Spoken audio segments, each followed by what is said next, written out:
네, 안녕하세요. 안신혜입니다. 착시 효과였을까요? 삼성전자, SK하이닉스 하락에 따라서 시장도 하락하고 있는 상황입니다. 미국과 중국은 1단계 무역 협상을 앞두고 외국인 일단 발을 빼고 있는 상황이고요. 수요일 남은 시장 어떻게 보내면 좋을지 대응 전략과 함께 조정을 튼타 매수해볼 만한 종목도 찾아보도록 하겠습니다. 펠식 김도윤 전문가 연결하겠습니다. 안녕하세요. 네, 안녕하십니까. 시청자 여러분. 펠식 주장 김도영입니다. 전문가님, 시장 상황 봐주셔야 될 것 같은데 메이저 수급 주체들의 매도가 심상치 않습니다. 외국인 9거래일 만에 매도로 돌아섰고 기관의 줄매도도 신경 쓰이는데요. 과연 메이저 수급 주체들 따라서 같이 매도를 해야 되는 타이밍일까요? 네, 우리가 아침 필식 코너에서 이런 얘기를 좀 드렸습니다. 이번 주에 JP모건 바이오 컨퍼런스 콜 부분에 대한 뉴스에 팔아라도 긴장을 해야 되겠지만 미중 무역 협상에 대한 합의 이벤트 부분 대대적으로 홍보를 할 것이다. 그 부분에 자의적인 해석에 이 과열 매수를 풀어가는 시간이 분명히 필요할 것이다라고 예의주시하자라고 말씀 좀 드렸는데요.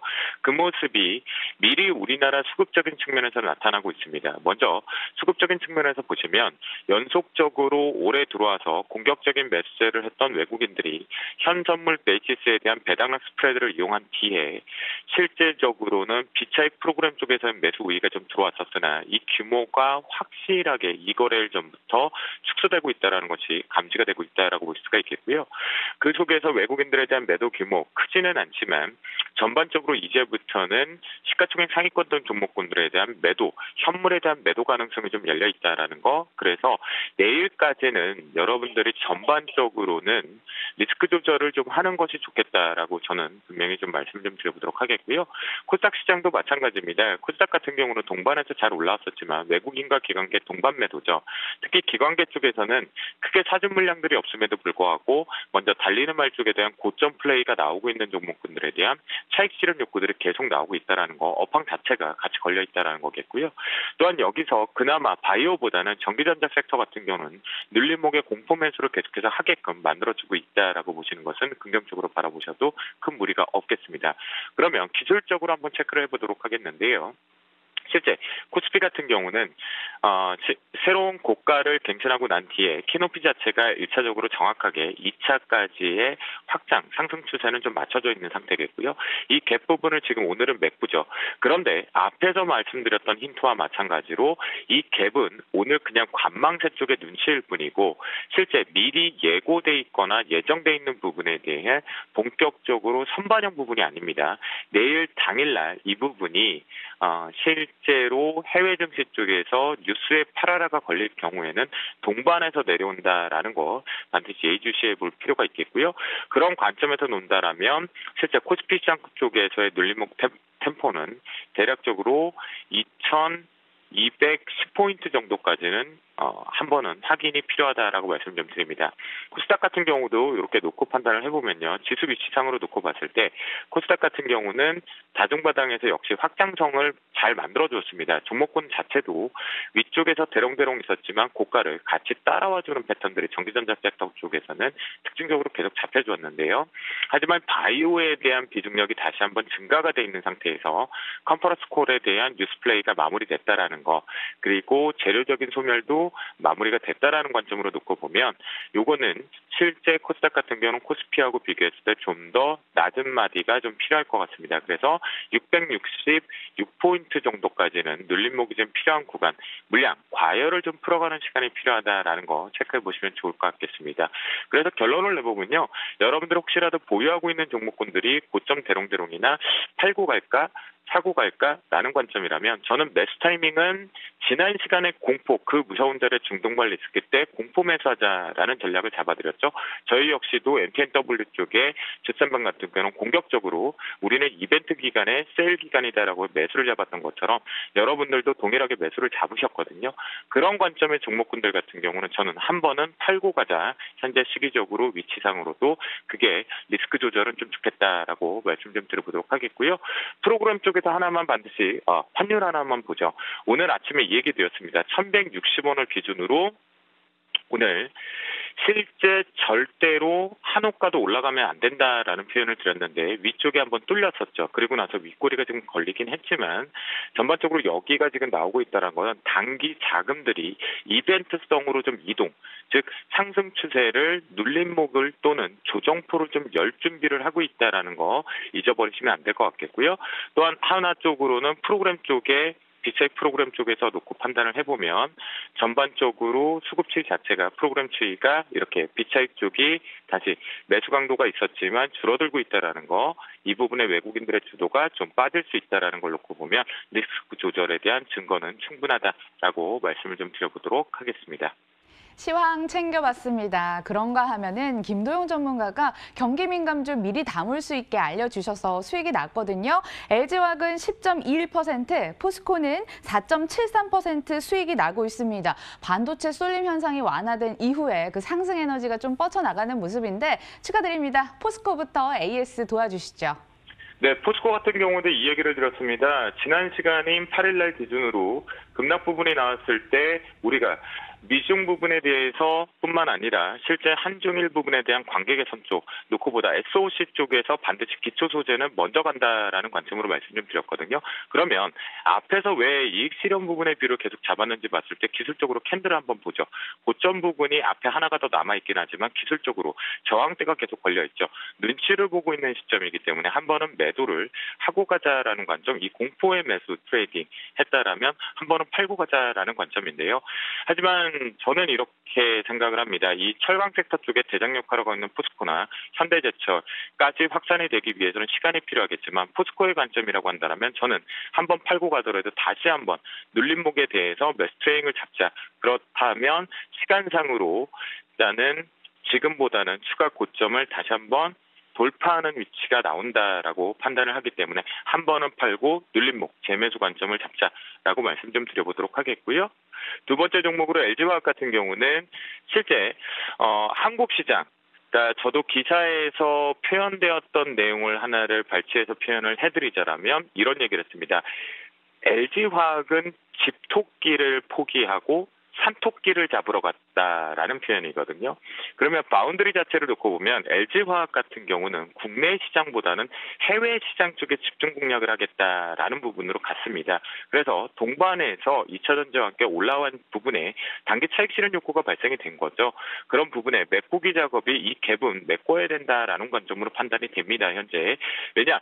2차 전지 쪽에서 EHS 부분이라든가 실제 전기차 패러다임 쪽을 놓고 보면 돌발적으로 단기 강세가 나왔기 때문에 메꾸기에 대한 숨고르기가 필요하다. 과열이 걸렸기 때문에 과열을 풀어가는 관점이다라는 부분이니까요. 역시 현재가인 31만 8,500원, 8,000원 부분에서는 한번 정리를 한다. 그래놓고 실제 이 갭 메꾸기는 32만 4,000원 아래보다 조금 더 낮은 위치인 32만 2,000원대 이하에서는 다시 재매수 관점을 잡자라고 말씀을 드려보도록 하겠습니다.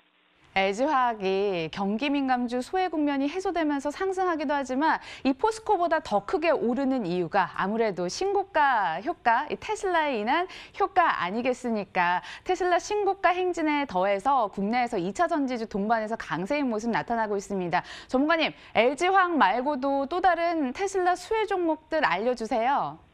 네, 실제 우리가 이제 2차 전지 쪽에서 양극재, 음극재, 그다음에 여러분들 한참 언급드렸었던 분리막 부분까지 볼 수가 있는데 거기에 확장이 또 나왔었죠. 실제로 검사 장비 쪽까지 좀 나왔었는데요. 일단 먼저 화면 속에서 보면 테슬라가 갭상승을 하면서 아주 강하게 올라갔다라는 것을 볼 수가 있습니다. 그런데 여기에서 우리가 대장주 두 녀석을 갖고 일단 체크를 해볼게요. 테슬라에 대한 반사 부분들이 동반 이익 부분이 나오고 있는 것 중에 하나가 바로 이 부분에 대해서 훼손하지 않는다라고 했을 때 LG화학 부분 앞에서 말씀드렸다라면 삼성 SDI가 또다시 수혜 부분으로 나오죠. 앞에서 제가 산토끼와 집토끼라는 표현을 좀 드렸던 부분인데요. 삼성 SDI가 좀 더 오늘 모습의 패턴이라든가 어제의 모습과 같이 동반해 강한 상승세 이후에 숨고르기를 할 때 더 삼성 SDI가 강한 이유 중에 하나가 뭘까요? 바로 여러분들이 잘 알고 계시는 스마트 기기 쪽이라는 거죠. 이 부분의 LG화학 부분의 틈새가 이제 LG화학은 스마트 기기 쪽에 대한 2차 전지 배터리 부분에 대한 매출 추하가 출하 부분의 속도가 이제 낮게 나고 있다라는 부분이겠고 그걸 미리 다 캐파를 갖고 있는 게 삼성 SDI입니다. 그런 관점에서 시간 차에만 공격이 나올 것이다라고 보시면 좋겠고요. 특징적으로 2차 전지 쪽에서 앞으로 좀 잘 보았으면 하는 것 중에 하나가 산업이 열리고 재고 수량들이 감소되는 부분에 대해서는 이노메트리 같은 검사 장비 쪽 지금 주가 자체가 제대로 가지 않았죠. 그렇죠? 이런 부분을 놓고 봤을 때는 이노메트리 같은 경우에 검사 장비 쪽으로 특화를 좀 해서 트레이딩 관점 쪽으로 미리 모아볼 수 있는 관점이 성장 스토리와 함께 잡아볼 수가 있겠고요. 그다음 최근에 저도 특징적으로 확 올라갔었던 것도 신규 상장되고 나서 시청자분들이나 우리 투자자분들께서 신규 상장됐을 때부터 아주 핫하게 했던 기술력이었던 첨보 같은 경우죠.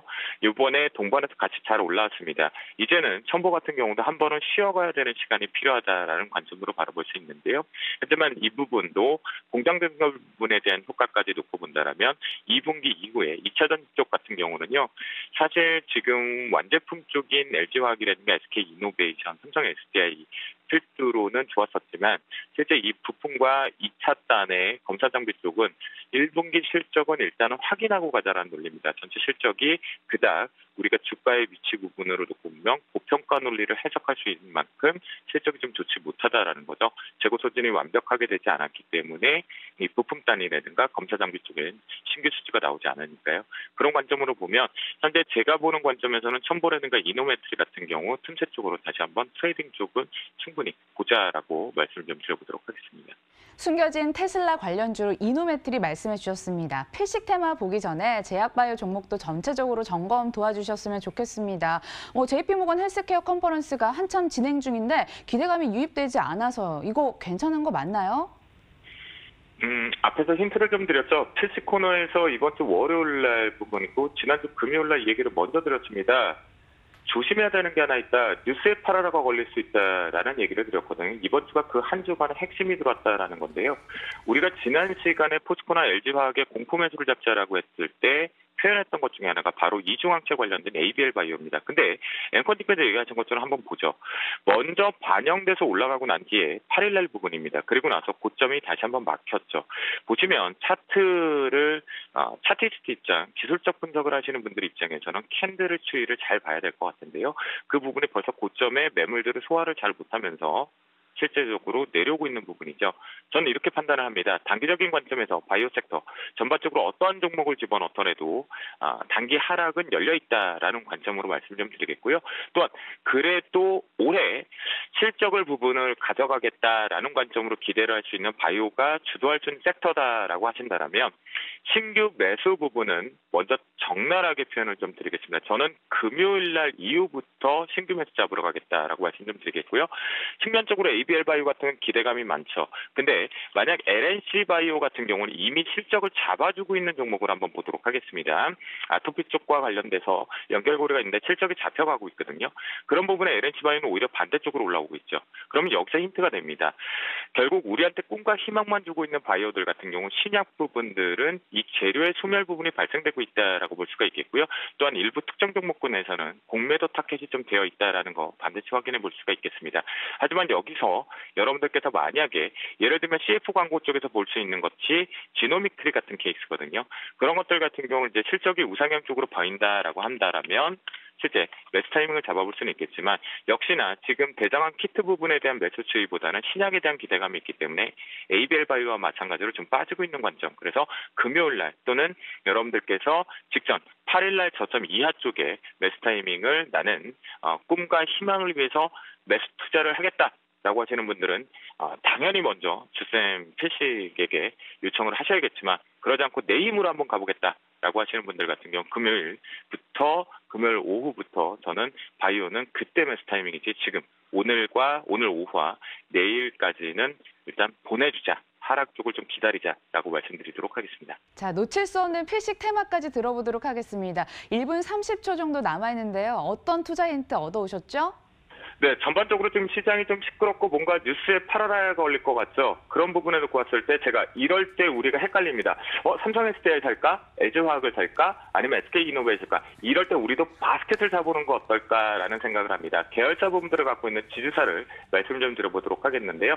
그중에 저도 직접 체크했던 것 중에 하나인 앞으로 하이트 진로가 계절이 바뀐다고 하더라도 계속 올라갈 것으로 판단이 됩니다. 소비재 쪽으로 좀 발생이 되는데요. 매출 추이가 계속 다각화되고 오늘 물량을 오전에 눈치를 보다가 소화를 하면서 슈팅이 나갔기 때문에 역시 매수 타이밍으로 공격적으로 지수사 중에서 차픽으로 하이트 진로 올림픽을 잡자라고 말씀 좀 드리도록 하겠고요. 한 종목 정도만 더 잡아드린다면 틈새 쪽에 두산 트레이딩 쪽으로 한번 보자. 체질 개선, 그러니까 인적 분할 부분에 대해서 계열사 분리 부분 때문에 위축이 되어 있었는데 이 부분 체질 개선이 된다면 역시 강점을 갖고 우상향, SOC 강점 부분을 가면 두산바켓스가 인프라코의 틈새 쪽과 퓨얼셀, 그다음에 솔루스 부분까지 엮어서 간다면 우상향 열린다. 매물 소화 과정이다. 수익적인 측면으로 가져가 보자라고 말씀을 드려보도록 하겠습니다. 지주사를 트레이딩 관점으로 접근하자는 관점에서 2개 종목 알려주셨습니다. 주쌤 김도현 전문가 함께했고요. 인사드리면서 저희도 함께 인사드리도록 하겠습니다. 끝까지 시청해주신 여러분 고맙습니다.